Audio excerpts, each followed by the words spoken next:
ia akan menyuruh keluar malaikat-malaikatnya dengan meniup sangkakala yang dahsyat bunyinya. Dan mereka akan mengumpulkan orang-orang pilihannya dari keempat penjuru bumi, dari ujung langit yang satu ke ujung langit yang lain.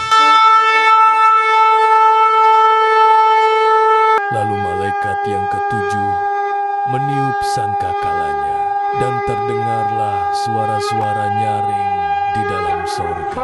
Katanya, pemerintahan atas dunia dipegang oleh Tuhan kita, dan Dia yang diurapinya, dan Ia akan memerintah sebagai